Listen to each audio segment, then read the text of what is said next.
هلو يا حلوين، عاملين ايه؟ يا رب تكونوا بخير.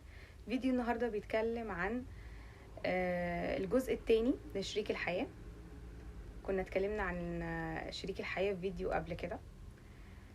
لو احنا افترضنا ان اتنين متجوزين تعسة مع بعض، ومعاهم اطفال، ابتدوا ان هما يقولوا لا، احنا عايزين نبقى سعداء في حياتنا. ليه ما نغيرش من حياتنا، من طريقة تفكيرنا في بعض، نفكر في بعض، نسعى جاهدين ان احنا نشوف ايه اللي بيسعد كل واحد مننا ونعمله، ايه الحاجات اللي التاني مش حاببها وما يعملهاش. يتعلم ازاي يبقى رحيم، تبقى في مودة، في سكينة، في امان، في استقرار.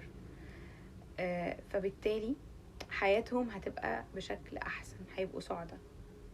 طيب فكروا في كل ده، حياتهم بقت احسن، فبالتالي هيبتدوا ان هما يعلموا ولادهم الحاجات دي، ازاي يبقى شريك حياة، سواء البنت او الولد. حلو كده. الولد والبنت كانوا شايفين حياة اهلهم كانت عاملة ازاي في الاول، وبعد كده ابتدوا هما الاتنين يغيروا من حياتهم، ابتدوا يكونوا شركاء مع بعض في الحياة دي.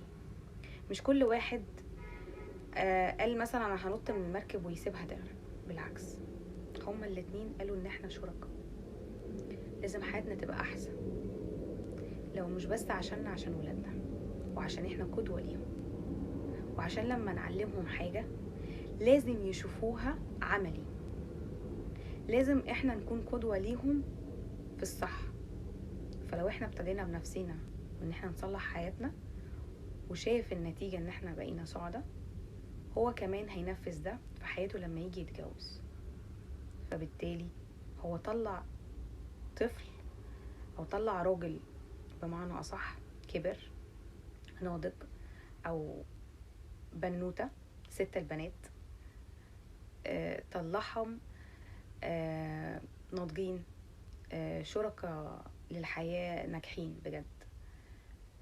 بالتالي حياتهم الشخصية هم ناجحين فيها، ما بصش لحياتهم العملية وبس، لان مش فرحتي ان انا بصيت لحياتي العملية في ولادي وحياتهم الشخصية هم فاشلين فيها. فياريت نبتدي بنفسنا. الاهل ابتدوا بنفسكم بعد اذنكم، غيروا من حياتكم قبل ما تعلموا ولادكم. ما اجيش اقول له ما تشربش سجاير وانا بشرب سجاير، صح؟ ما اجيش اقول له ما تعملش كذا وانا بعمل كذا. يا ريت نعلم ولادنا قبل فوات الاوان. ميرسي.